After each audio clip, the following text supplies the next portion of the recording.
এইভাবে মেরে ফেললো। এখন পুলিশ ওটার জন্য আটকাতে আসছে। কি প্রমাণ করার চেষ্টা করছে? প্রমাণ করার চেষ্টা করছে এখনো পর্যন্ত। আমাকে জানানো হয়নি, তার বাবাকে জানানো হয়নি যে আপনার ছেলের এরকম অসুবিধা হয়েছে নাকি এরকম সুইসাইড করেছে।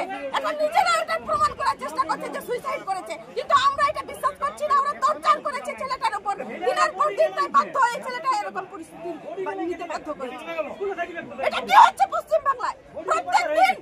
প্রত্যেক দিন সাধারণ মানুষরা হেনস্থা হচ্ছে, ছোট ছোট ছেলে মেয়েদেরকে এরকম ভাবে জীবন চলে যেতে হচ্ছে। এটা কোন রাজ্যে?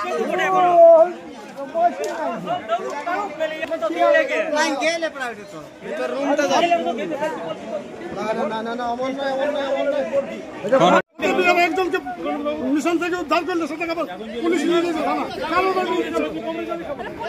নিয়ে যাবে।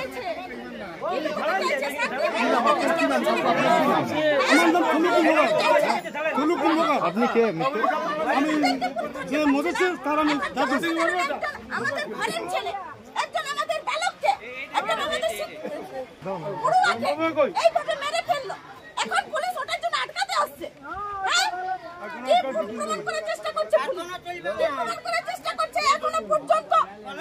আমাকে জানানো হয়নি, তার বাবাকে জানানো হয়নি যে আপনার ছেলের এরকম অসুবিধা হয়েছে নাকি এরকম সুইসাইড করেছে। এখন নিজেরা ওটা প্রমাণ করার চেষ্টা করছে যে সুইসাইড করেছে, কিন্তু আমরা এটা বিশ্বাস করছি না। ওরা টর্চার করেছে ছেলেটার উপর, দিনের পর দিন তাই বাধ্য হয়ে ছেলেটা এরকম পরিস্থিতি নিতে বাধ্য করেছে। এটা কি হচ্ছে পশ্চিম বাংলায়? প্রত্যেক দিন সাধারণ মানুষরা হেনস্থা হচ্ছে, ছোট ছোট ছেলে মেয়েদেরকে এরকম ভাবে জীবন চলে যেতে হচ্ছে। এটা কোন রাজ্যে আমরা বসবাস করছি? এই রাজ্যের মুখ্যমন্ত্রী মহিলা হয়ে আজকে মা বোনদের সম্মান সুরক্ষা নেই, ছোট ছোট ছেলে মেয়েদের সম্মান সুরক্ষা নেই। আমরা এর বিচার চাইছি। যারা দোষ করেছে, তারা আমাদের ছেলেটাকে মেরে ফেলেছে, তাদের কঠিন থেকে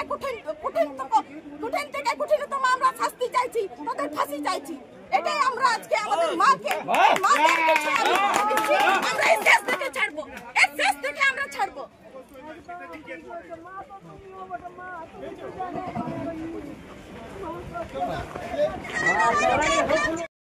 এখানে অভিভাবকরা স্কুলের ভিতরে ঢুকছেন, যাতে সেই ছাত্রছাত্রীর যে পিতামাতা তারা কিন্তু সেই ছাত্রছাত্রীকে নিয়ে যাচ্ছে ঘরের দিকে, কারণ একটা এখন আতঙ্কের পরিবেশ সৃষ্টি হয়েছে এবং পথ অবরোধ আছে। এই যে মৃতার মা, যিনি মারা গেছেন, তার মা, তাকে ধরে নিয়ে যাচ্ছে, এই যে দেখুন। তো সেই কারণে দেখুন সমস্ত ছাত্রছাত্রীরা সেই স্কুল থেকে বেরিয়ে আসছে এবং পথ অবরোধ আছে। তো পরবর্তী আপডেটের জন্য চ্যানেলকে সাবস্ক্রাইব করে থাকুন। এখন আপনারা দেখতে থাকুন যে কি হচ্ছে, এবং এলাকাবাসী এর পূর্ণ তদন্তে চাইছে এবং সেখানে পুলিশ প্রশাসন এসেছে, সেটা কিন্তু তদন্ত চালাচ্ছে।